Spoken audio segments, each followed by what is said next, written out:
পরবর্তী আইপিএল আসরে মহেন্দ্র সিং ধোনিকে রিটেইন করাবে না চেন্নাই সুপার কিংস। কোনো কিছু চূড়ান্ত না হলেও জানা গেছে ফ্র্যাঞ্চাইজিগুলো আগের আসরের সর্বোচ্চ 4 কিংবা 5 জন খেলোয়াড়কে ধরে রাখতে পারবে। ভারতীয় সংবাদ মাধ্যমের খবর অনুযায়ী এই সিদ্ধান্ত চূড়ান্ত হলে চেন্নাইয়ের রিটেইন তালিকা থেকে বাদ পড়তে পারেন মুস্তাফিজ, রাচিন রবীন্দ্ররা। বিস্তারিত রিপোর্টে।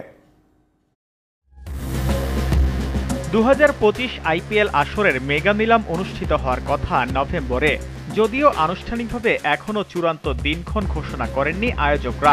এই নিলামের আগে বেশ কয়েকটি নিয়মেও পরিবর্তন আনার ব্যাপারে আলোচনা করছে লিগ কর্তৃপক্ষ।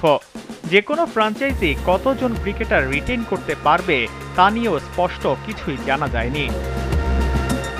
তবে নিলামের আগে কোন কোন ক্রিকেটারকে রেখে দেয়া হবে তার তালিকা চূড়ান্ত করে ফেলেছে চেন্নাই সুপার কিংস, এমনটাই দাবি ভারতীয় গণমাধ্যমের।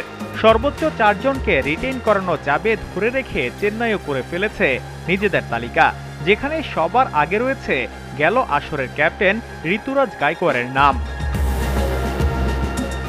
তালিকায় থাকা পরের 3টি নাম হচ্ছে রবীন্দ্র জাদেজা, শিবাম দুবে ও লঙ্কান পেসার মাথিসা পাথিরানা। তবে অবাক করা বিষয় হচ্ছে, তালিকাটি সত্যি হলে চেন্নাইয়ের পছন্দের তালিকায় নেই মহেন্দ্র সিং ধোনি।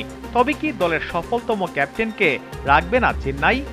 বিষয়টা অবশ্য তেমন নয়। ধোনি পরবর্তী আইপিএল খেলবেন কিনা সেই সিদ্ধান্তটাই এখনও তিনি নেননি। তবে রাইট টু ম্যাচের আওতায় খেলানোর জন্য 5-এ রাখা হয়েছে ধোনির নাম। আর প্রতিবেদনটি সত্যি হলে চেন্নাইয়ের রিটেনে জায়গা পাচ্ছেন না বাংলাদেশি পেসার মুস্তাফিজুর রহমান। তার সঙ্গী হতে পারেন Deepak Chahar, Devon Conway, Rachin Ravindra, Daryl মিচেলরা। অবশ্য বিসিসিআই সুযোগ দিলে লম্বা হতে পারে চেন্নাইয়ের রিটেইন তালিকা।